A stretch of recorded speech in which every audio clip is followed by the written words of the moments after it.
Well, it's finally time. Welcome back to part 48 of Final Fantasy XII, where today we are doing the second visit to the Great Crystal.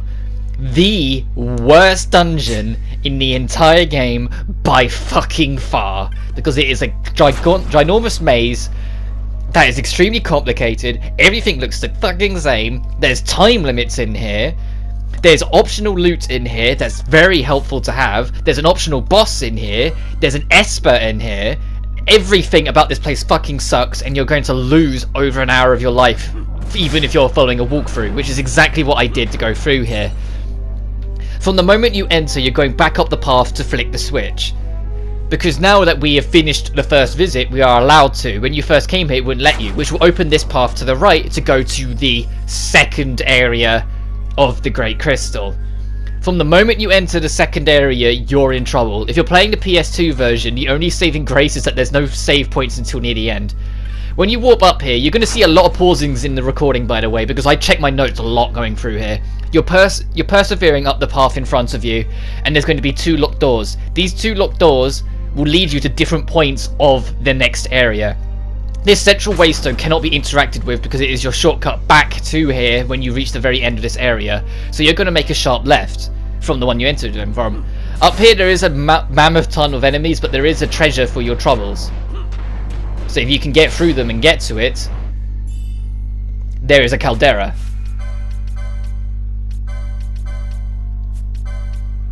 You're going to see me look, but the caldera is none of what I'm looking for. A caldera is a hand bomb. I was hoping it was a hat, but it's not. Not that it would help at all for Ash, because she's got the best magic set on the game. These mother bombs, or mom bombs, they have a chain reaction as well, and because this is easily the most dangerous area in the game, these mum bombs will wipe the floor with you. So be wary of that, even at high levels. If a chain reaction goes off and they all explode, someone will die.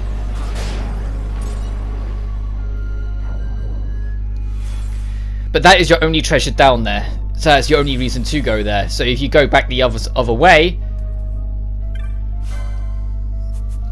Reapers will appear at random as you go through, so just be wary as you persevere. To the right of the left door, so essentially like with the exit 4 if you're going clockwise around it sort of thing. So you started at 1, we went down up and down 2 to get the item. 3 is the first door, this is path 4. Path 5 is the opposite direction, path 6 is the next door, and then we're back round the path 1. Yeah, if any of this is confusing, feel free, if you are following along using this as a walkthrough, to pause or slow down the video often. Like, just mute it and follow what I do if it helps, because this is a long road. Especially because when we get to the save crystal, to show off the last rewards and the last things that there are there, I am going to be showing off and speeding up the footage and talking quicker about where path you go through.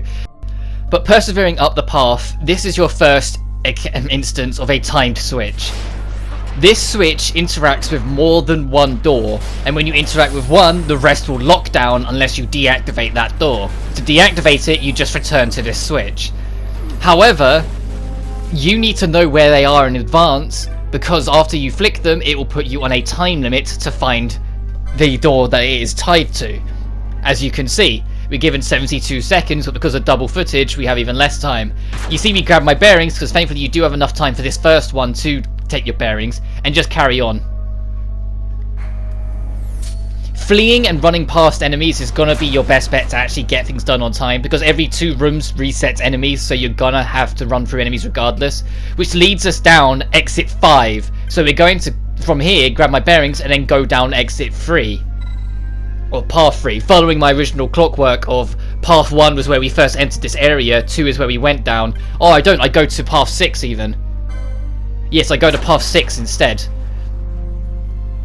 Trying to use this number coding, like think path 1 is the bottom right, path 2 is bottom left, path 3 is left, which is the locked door that we just avoided, 4 is top left, 5 is top right, 6 is the door we opened. Following it through will lead you to this particular waystone.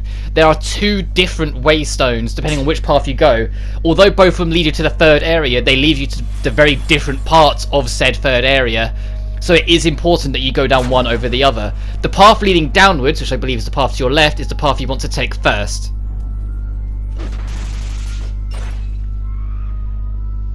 Because down here there is more rewards, and should be the first of one of the major 4 that you're going to be wanting down here. In the second area, in the second Great Crystal visit, there are 4 main rewards that you should be really going for. That's not it. In the Kalipa, at least I don't think it is. I'm probably going to check what it is, but I don't think that's what we're looking for. Well, no, I don't even check. I'm like, alright, it's probably another hand bomb. I'm just going to carry on. Persevering downwards will eventually lead you to this dead end, and it's annoying because you know how I've said before about some loot or some important loot in the game only has a chance of appearing. This is one of them, and it's a hell maze. I fucking hate this maze. It's the worst place in probably the whole franchise, in my opinion. There's no place that's ever annoyed me as much as the Great Crystal in the Final Fantasy series. Genuinely, this area sucks, and you've got loot here, helpful loot that you're gonna want, that only has a chance of appearing. So if you're not following a walkthrough, you might just think this is a dead end and leave, and then later on say, oh, by the way, did you get that random item? And you're like, random items somewhere in that goddamn maze, what? So you're gonna see me kind of run around and go, it's not here, and then eventually leave and then cut, doing my usual strategy of constantly just leaving and re-entering until it appears. And of course, if it doesn't, because of the autosave, saving and quitting, and then re-entering the area to see if it forces it to spawn. But first I deal with all the enemies because they're annoying me. This is also the best place you're ever going to get to grind some experience as you're going through. I say it's not the ultimate best grind spot, but you're going to naturally get a lot of levels by the time you reach the other end of here. Also worth mentioning that these enemies can multiply themselves, which is exactly what's happening, which is why I just cut away in the end. But we're looking for the Staff of the Magi, which is the best magic staff in the game. So it is the best for white mages. Like, if you give it to Penelo, she's got the Masamune on right now, but if you gave it to Penelo or gave it to your dedicated white mage, it's the best for them. You see, I debate it with a few members of my party, but the raw attack power you lose for it because it's a staff and staff only is not worth it in my opinion, so I eventually just stick with the crossbow for Balthier. I leave and then recap my bearings, which is why there's another cut of me just once again glancing at the walkthrough to see what path you're going. We've got the main reward I wanted to come here for, so we are backtracking a little now. So following the path back up until you see the waystone that you entered this third district from. Being wary of the Reaper that's here. There's more than one. We're actually going to go back through it, because the other path will lead us leaning towards one of the 2 pathways towards Section 4. But because there's loot in both parts of Section 3, we need to backtrack, flick the switch, and then activate the opposite door in Section 2. So we're going back down from Exit 6, we need to go get the switch, which taking either Path 5 or Path 4 will lead you down, and then backtracking all the way to open the doors of Path 3, so then we can get to the other side of Section 3 to get the other reward that's there. Is it starting to get annoying yet, how complicated this dungeon is? Because we haven't even started. I am not joking, this dungeon is hell. Especially if you're trying to get everything, especially if you want to try and take on the super boss. Because there is a secret super boss here that is only appear if you've accepted the hunt for Yzmat but have yet to go kill him. And that is the Omega weapon. The Omega weapon I'll be talking about, but I will not be killing in this Let's Play, because fuck that fight. So we go back to the stone, flick it again, and I go back the other way, but it honestly doesn't matter because they both lead back to the middle room, and we're going in the opposite door, so the only door that is locked. Or the door that will be on your right when you re-enter it, because regardless of which path you enter it, there's going to be a door on your leftish and a door on your rightish, as you can see here. So we're now going through this door on the right. You see, I just pushed to open the door, like fuck the enemies. It's like, no, this door needs to open, then I can worry about the shits. Which I don't even bother with, because they start stealing my MP. I just keep on pushing onwards. So we can interact with the other Waystone. Waystone 12, which will take us to Waystone 11, which is the other side of Section 3. And like I said, both parts of Section 3 lead to the same section of Section 4, but you'll miss out on the other side's loot, so you have to go down both paths if you want everything. which, because I adamantly refused to ever touch this place again, I was like, once I get to the other side of this, once I leave, I am never coming back. I'm getting everything done in this one, so you will see the odd moment of backtrack. There's the Crown of Laurels, and you're going to see us immediately U-turn, because I got what I wanted. At least I think that is it. Yeah, I'm immediately backtracking, because that's exactly what I wanted. Persevering on the path any further wouldn't be worth it, so I don't bother. Ignoring the Waystone and going upwards, we then start pushing towards section 4 as we get higher and higher up the crystal. Every now and then you'll see me check the map. Even though there is no map, it will tell you how high up the crystal you are, so you know which section you roughly are in. Because up here is the Leo Gate zone. The next switch will give you 216 seconds to interact with it, giving you a fair indicator of just how fucking far away this door actually is. We haven't actually been to the door yet, that's how far away it is. But there is actually an alternate door that's literally right next to you when you start, when you pull that switch, that's like right here, that makes you wonder, well, what's the time limit for? This is only for a reward. And if the item-based rewards weren't really your thing, and you're like, well, why can't it be something like a spell or something? Well, you're in luck, because this is Shelga, which is magic resistance party-wide. So if you have a white mage, or just other classes that can use high-level white magic, so not Ash, unfortunately, you now have the ability to put magic resistance party-wide. There's also a couple other spells down here, so if you're going for 100% completion for spells, you even more so need to pay attention to a walkthrough, because trying to explore everything here, you will absolutely get lost because everything looks the fucking same. But now for the actual path, going back left downwards, we are going to be pushing towards the door that's far further away, hence why it gives you like 4 minutes to get it. Or nearly 4 minutes to get it. So going past the Waystone, carrying on downwards. What doesn't help is that the crystal walls, like the edges, will get dimmer and dimmer the higher up you get, because the source of the power is at the bottom. Similar to how it got brighter and brighter on our first visit, the further down we got, to the point where it was kind of blinding. It's going to be nigh on pitch black by the time we get to the top. But when you get up here, you're leaning right. And then from here, you're ignoring the enemies as best you can and leaning left. But wide left, not sudden left. There's 2 left turns there. There's like a really sharp one, and then there's one a little further away. You're taking the further away one.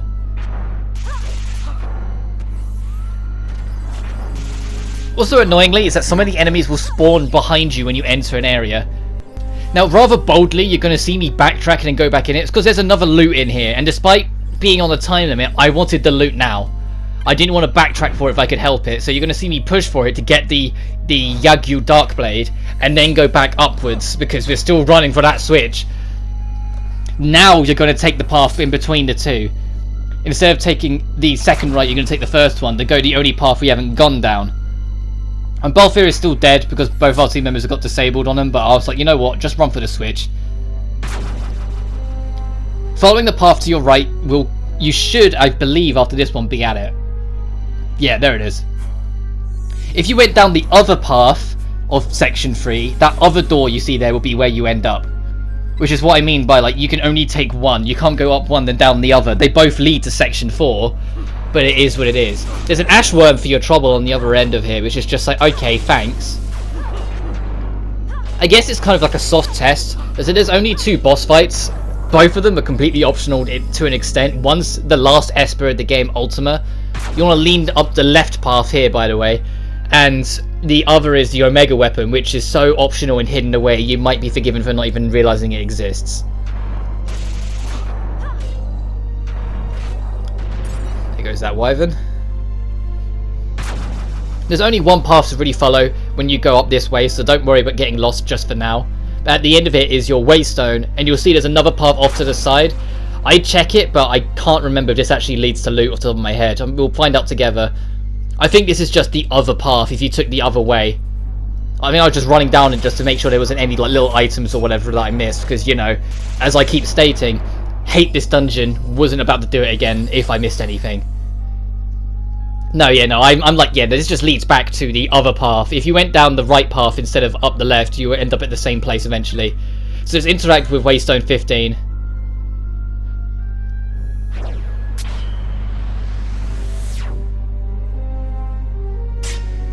which will arrive us in an even darker bit. We're now in section 4, and right in front of you the path splits several different ways.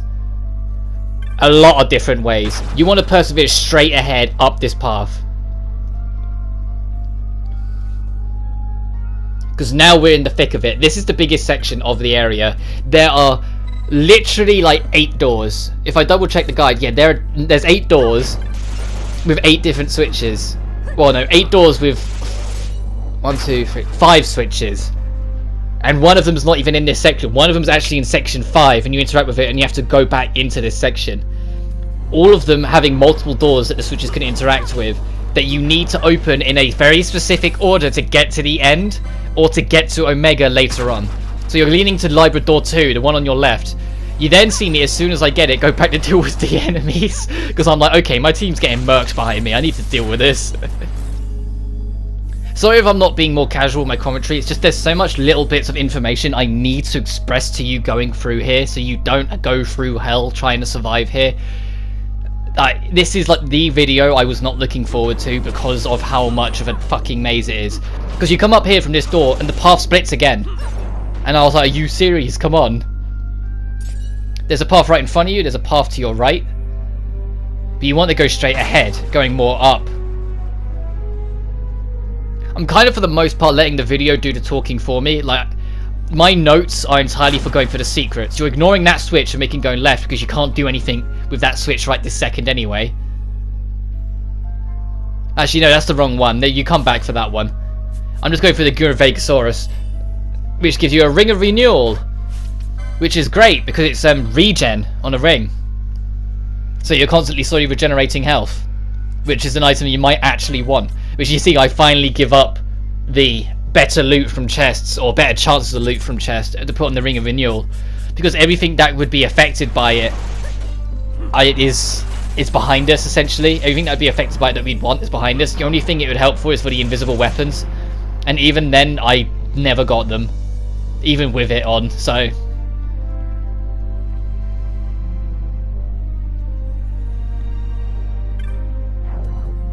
but now we're interacting with this stone because we got the reward I wanted. There's a stone later on that you'd ignore and come back to because you can't do anything with it yet. So going back the way we came after we've activated this switch, dead opposite of where you came down, straight down the other path.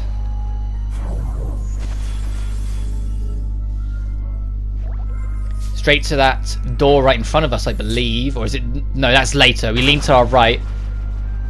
Like, keep in mind I recorded this like a month ago, right? From here, you're ignoring that switch because that's the first one we started on and going right. There's the waystone we entered from, and we're going left. I will try and landmark a little as we go, but there's really not much to work off. Which will then open up this door. And I think this is the time where, as soon as we open the door... Okay, no, there's a point later on where we open the door and immediately turn around. Because it's like, okay, now we got the door open, I need to go flick a different switch so I can get the door on the other side of this one. But I think that's later on, that you flick a switch and immediately turn around.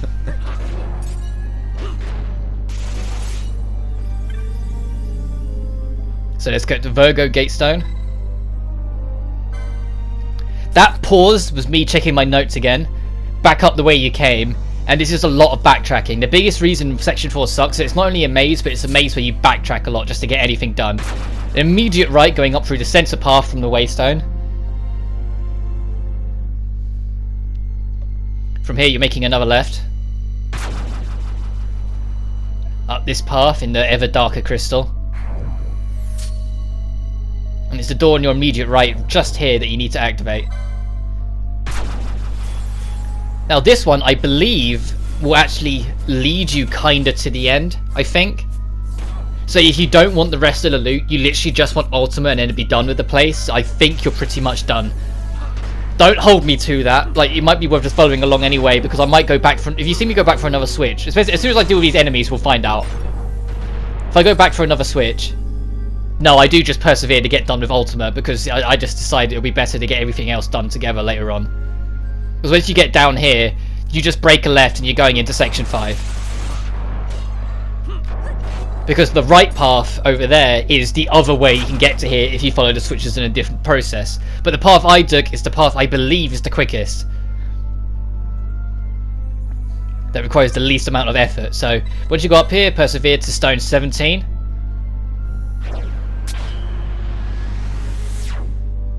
Originally I was going to give the stones nicknames to make them easier to remember, since they're all, you know, numbered. Like, just name them over the protagonist. But then when I realised the stones went above 15, I was like, well, I can't do that. Because 16 I might be able to say Agni because of the Agni, like, tech demo we got years ago that everyone kind of assumed is probably 16. But other than that, we would have been screwed. But when you're in this section, it's a lot more linear. Like, the main chunk of the puzzle, I want to say it is done if you're not going for everything. You're going back for if you haven't done if you're planning on getting everything done here. But we are persevering towards the biggest reason you're probably likely to have come here, as everyone gets attempted to put to sleep again, and I'm like, for fuck's sake, let me just move. That's also the thing. Like, I consider myself quite patient.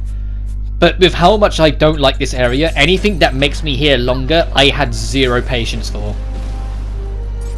I was so easily frustrated at everything. Anytime like put me to sleep or disabled my action, you just hear me sigh. But here's your save crystal, and we're in the darkest pit.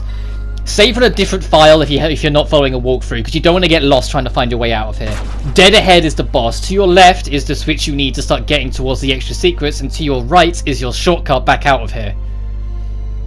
So when you're ready... Oh no, never mind. Oh no, yeah it is. I was like, there's only treasure up here. But no, Ultima is protecting the treasure. This is your last Esper, and the leader of the rebellious Espers in the begin with. The lore of the Espers, if you might remember, is that all of them tried to band together to turn against God, with the exception of Zodiac, or to turn against the gods, and they were punished and imprisoned on the planet for their sins. Ultima led them. Ultima led the charge and convinced the other Espers to join her plight to try and take down the angels. So she is the strongest of the lot. Although in terms of raw pain, Zodiac is worse. This fight is going to suck because of the journey you have to get to here. You'll also get Excalibur, but whatever you do, don't equip it. Ultima is holy based, Excalibur is a holy weapon. You'll only be healing Ultima. You can slow her, but good luck with it. And her main ultimate is holy because, you know, opposite of Zodiac being dark but weak to holy, this is holy but weak to dark. So if you have any dark equipment or an arcane mage on your side, having them spam Darker might be your best bet to get some real damage in.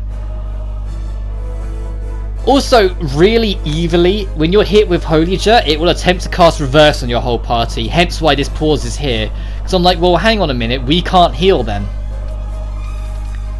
The gimmick of as well, on top of it, to make everything just that little bit worse, is that Ultima will rotate every gimmick that existed in every previous Esper. Because, you know, she's the head of them, so she will rotate between them. So you'll go from HP dip that Kuka Holane or Choo Choo had, you'll go from the MP drain, you'll go to no techniques access, you'll have to deal with Chaos's no attacking bullshit, you have to deal with no magic, etc, etc. You'll go through all of them in rotation. So there's one or two of them that really suck, but the rest aren't too bad. Like right now we're on MP drop, so everyone is kind of sitting on 0 MP. So I'm just like, I just turn off Barsh's ether, because I'm like, it's just a waste, it's going immediately. We're just burning through ethers.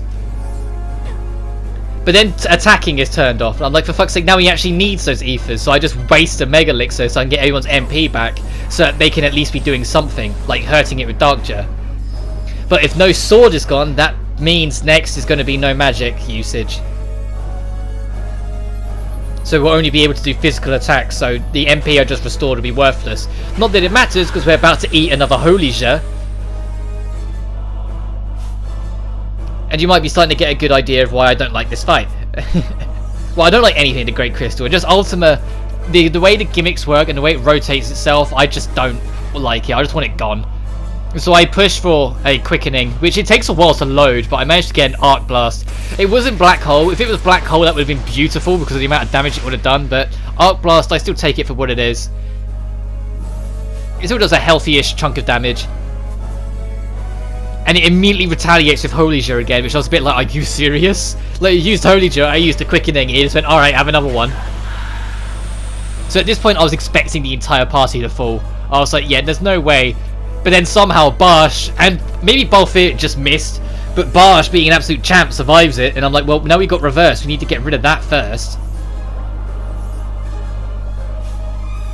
And our physical attacks will now work again, but a new magic field is in place, so now only physical attacks will work. So no one can use their magic, which is why Balthier and Ashe are pretty much just doing nothing, because their coding doesn't allow for them for anything else with how I've set up their gambits. Well, more so for Balthier that it is set up like this. I end up using my last Mega Elixir as well, because, to be honest, everything beyond here I know I can do without a Mega Elixir, so I was like, this is the last time it matters. Because I wasn't planning on taking down Omega, as I said before. Even if Omega is the hardest thing in the game by far, I had no intention of killing it because the fight's bullshit, and the reward isn't worth it, as we just get team wiped there. What I mean by it is that, I've mentioned it before, but the ultimate weapon in the game is the Worm Hero Blade, ignoring the invisible weapons, that is. Because, you know, the invisible weapons break any reason to do anything in this game. The Worm Hero Blade can only be obtained by obtaining 3 medals. The first one is hunting down every single rare game enemy in the game, and there is a reward on the Fyron Coast. If you talk to, he will steadily reward you for finding more and more rare game enemies. But that also requires you to go through every single area of the game, very specific spots, and either wait or go in between rooms constantly, and there's 54 of them, I think, so it's just, I just didn't think it was worth doing. The next one is every single hunt, including Yzmat. Yzmat will earn you the second of the 3 pieces. The third piece is from defeating Omega. When you have all 3 pieces, you'll then get the Worm Hero Blade, but if you're playing base 12, you've already done literally every single possible challenge in the game, so the weapon is worthless. Especially because the invisible weapons are obtainable in this game, and the invisible weapons have no requirements other than just getting lucky. Also, I don't get enough together because Barsh is the only one alive, but to my surprise, I still managed to squeeze through Inferno despite not getting much of a combo, which I was really surprised at. Because this is more desperation. It's like, I just want this thing to die. It's been such a pain in the arse the entire way through.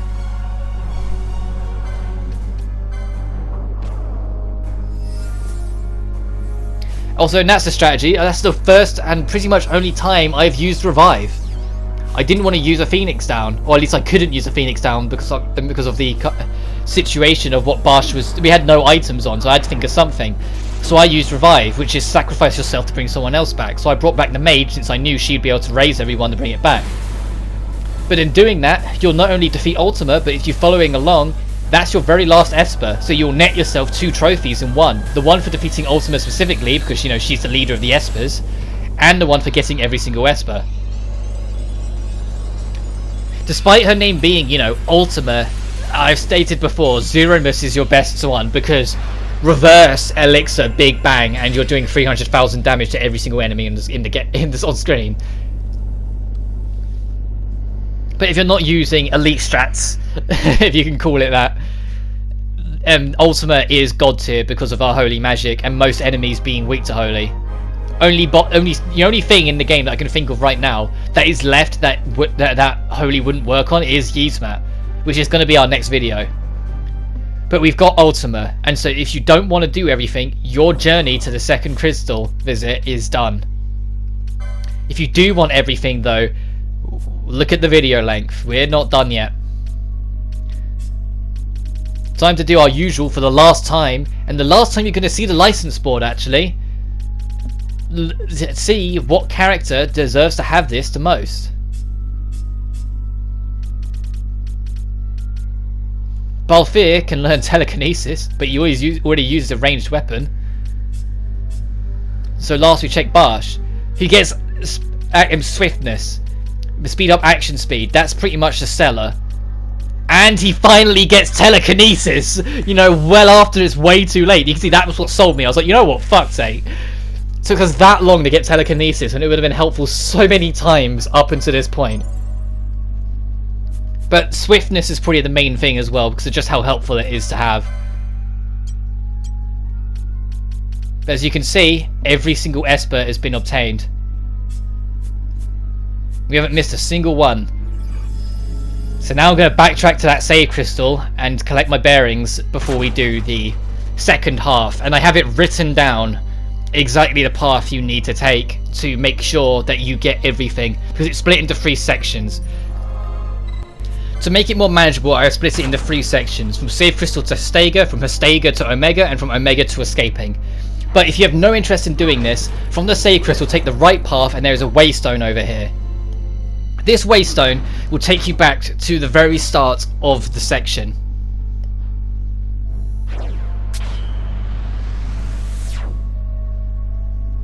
Well, very start of section 2. And from here, if you've been following perfectly along, it's to the pathway to the immediate right of this door. That will take you back to the waystone, that will take you back to the crystal 1, and from there it's a linear path back to where you were. You literally just interact with this one and you're back where you were. Easy enough to understand, right? So if you don't want to do anything that I'm about to go through, that is your way through. And like I said, from here you literally just follow the path on and you'll be there in no time. Ta-da! That's your ticket out. You click that and you're out of here. That being said, if you do want to go through all the loot, brace yourself if you're following along, because I'm about to speed up the footage, because otherwise this video would have been over an hour. And so I had to do something. See, that's your way out. It is left. Switch. My key is the directions, S for switch, which is these, waystone, U-turn, and then reward. So, switch. U-turn. Right. Waystone. Because we're still in section 5, we need to be in section 4, and that's what this key is for, hence why this super long time. And you're going to see me, I swapped character just to fight through to get through the enemies so I could interact with it, because it was annoying me. Up. You're then going to take a right. You're then going to go straight. Then it's another right. And the door that this timer is for will be right in front of you. But this is the door, as soon as you interact with it, we can't do anything with. So you're U-turning. From here you're going right. Well, after we deal with this ash worm because he's getting in the way. And he healed himself, you know, he's just a bastard who wants to waste my time. There is a switch that you need to interact with. You are then U-turning. It is up. And then it is right, left, right. Ignoring that switch, left. And then it will be the door on your right.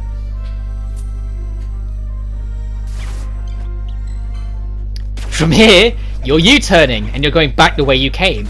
So you're going right after this U-turn.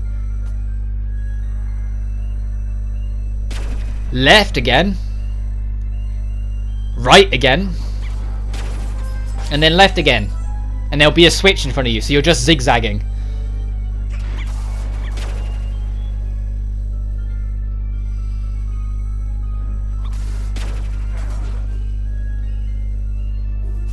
There it is.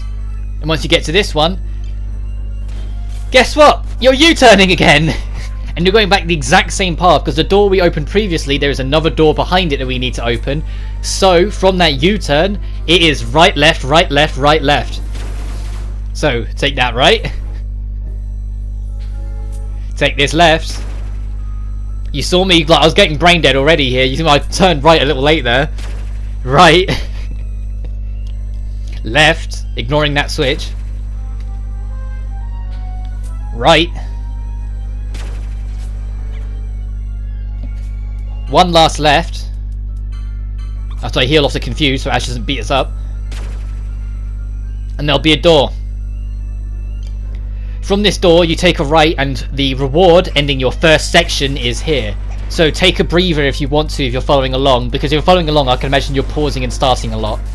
The path in recap was left switch, U-turn right, waystone up right, door, U-turn right, switch, U-turn up right, door, U-turn right, left, switch, U-turn right, left, door, right, and then the reward.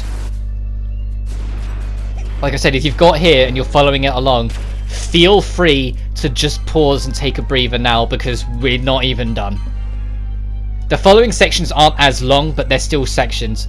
I slow down the footage back to a normal pace because this should be your last spell. This is a Stagger, which is group wide haste if you have the magic bet good enough for it, which I don't, so I never get use out of it. Or do I? Balthazar's a time mage. I should do, actually. Yeah, I do. Good. And I decide, like when I had float, that it should be party wide. But I leave it turned off for now because I'm like, well, they will have its purpose later on. But that is every single spell in the game. Once you've got your bearings and checked through to make sure you have everything, from the Hestega reward, because I thought it'd just be easier to teach you from here, U-turn. Left. Guess what? Right. Left.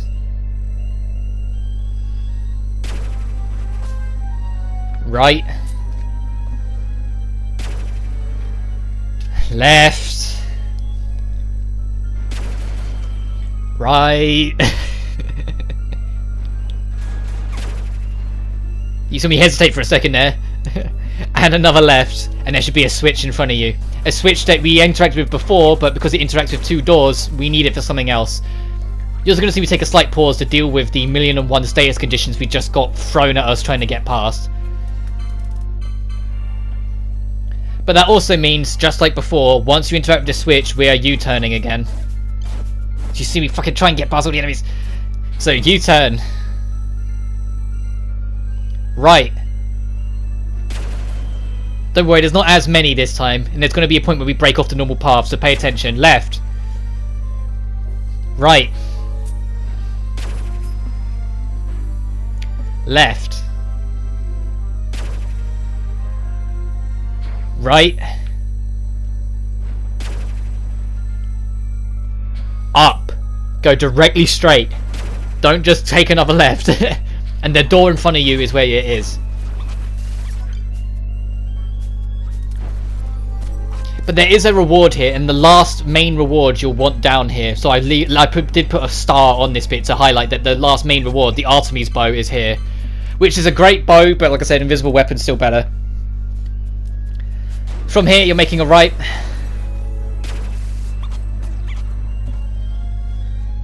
There'll be a waystone. And it's a linear path from this bit onwards. By the way, this is towards Omega. You have to have accepted the hunt with Yzma and not gone and killed him. Straight ahead again.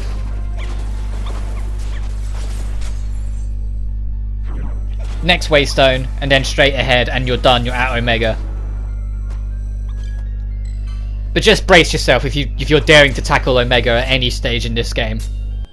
Before you dare to tackle Omega, understand that he is the hardest thing in the game, ignoring Trial Mode. Trial Mode is a different beast anyway with how it handles itself, by making certain different encounters that are very brutal on their own come together to become near impossible, becoming harder in certain instances. Also, Omega's in the Trial Mode that you have to fight, which is just like woohoo. Omega has 0 charge time for any of its attacks, and all of its attacks are instant kills and will team wipe you. So when you're already pushed down here, like I said, and I kept saying, I am not killing this thing. I show you enough to give you an idea of what fighting this thing is actually like. It doesn't have the highest health, but look at how quickly it's ripping through our team. The only way to safely do it in any extent is to have reverse cast on your whole party and just hope you get lucky because it will only last a very small amount of time. And you just gotta hope that you can recast it as quick as you can. Because as you can see here, he's just rinsing us. He's rinsing us from a safe distance. If you do damage to him and you get unlucky and try and make distance, the very moment you make any kind of distance, he will restore all of his health. He will just end you. So don't do it. Time for the third and final section. From Omega, regardless of whether you win or lose, when you wish to escape, I decided to add this section as well so you can easily find your way out. So you're U-turning back to the Waystone.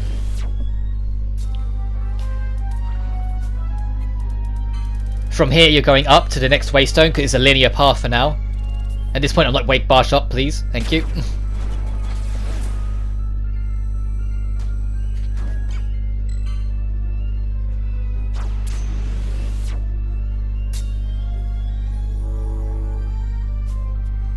From here you're going up.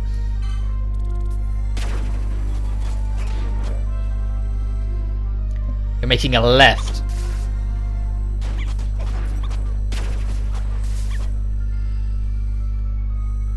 Then you're going up. Oh, yeah. I was like, yeah, I forgot for a second.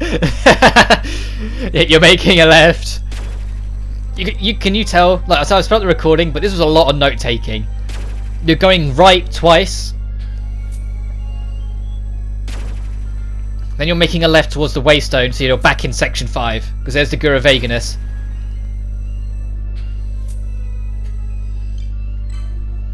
From the Waystone you're going up.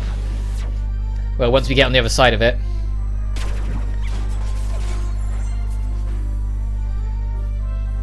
Right at the save crystal. I just check it just to get my stats restored. I don't actually save from it. Here's the shortcut Waystone back where we was. And if you were following along perfectly throughout all of this, like I said, it's the door to the immediate... It's the path to the immediate right of what should be your closed door. So right here. Waystone, up, Waystone, and you're out.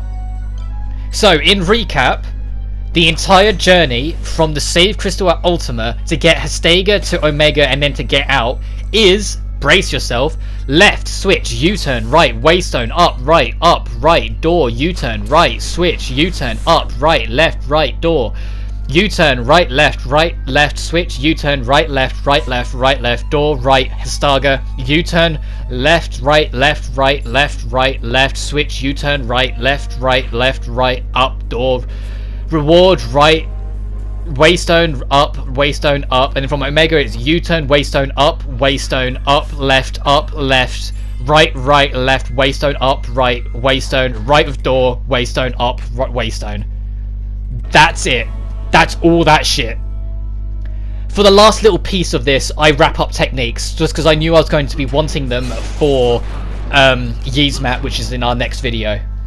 The main reason I was doing it wasn't for guild toss or anything else that we're going to be seeing me getting here. It's literally just for the 2 stat lowering ones, so you can lower physical attack and magic attack.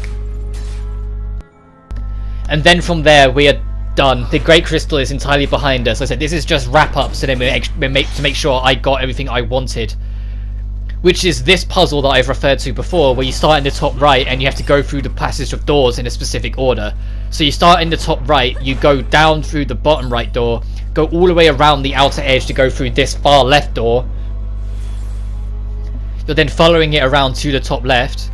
The waterfalls have changed to allow you to go through the top left, because otherwise you would be stuck at this point. You wouldn't be able to go any further.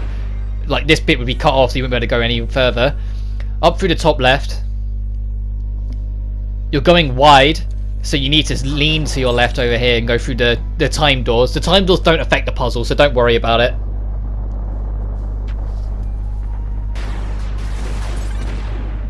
God, these enemies seem like a breeze compared to everything I had to deal with the Great Crystal.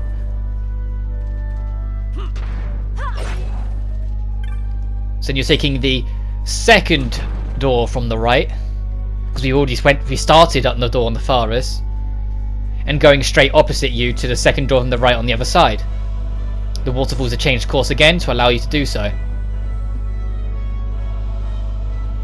Mind that trap. Then you're going through the door on the second to your left.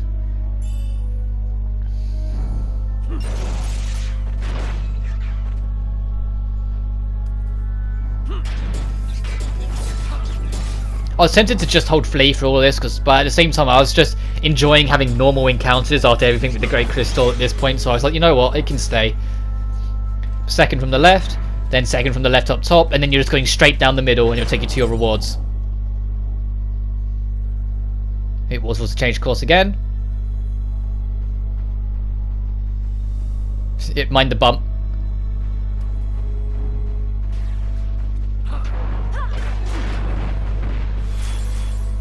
And then back through the doors up the top, because it's the only way to get to the middle path full stop, really.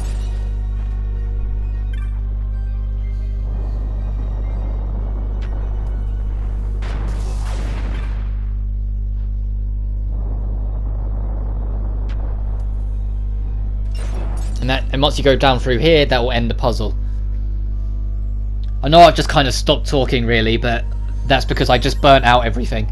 But the door is opened in the distance, so now you can go down through this centre path, get the rewards in this section because it's originally blocked by a waterfall, getting 1,000 needles, which is the technique here. Oh, and a new samurai ninja sword, but then persevering through here to get your last reward. Open the door.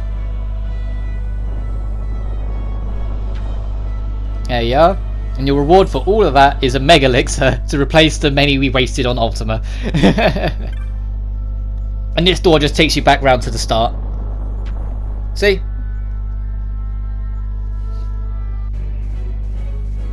Back at the high waist, you need to flick these two switches on the far top right here. Just flick both of them. You don't need to worry about any of the others, even if it will disrupt some of the other flow. Because from here you can then just persevere up this path immediately to your right to nab this. Which is stamp, which is really not helpful. Anyway. And the blood sword if you really wanted that. Next time on Final Fantasy XII we will be taking down Yzmat, the ultimate hunt of the game, and it will be an hour-long video, so good luck to that. And look forward to that. The last thing to get is just Shades of Black over here, and then we're done. But until then, you guys take care now.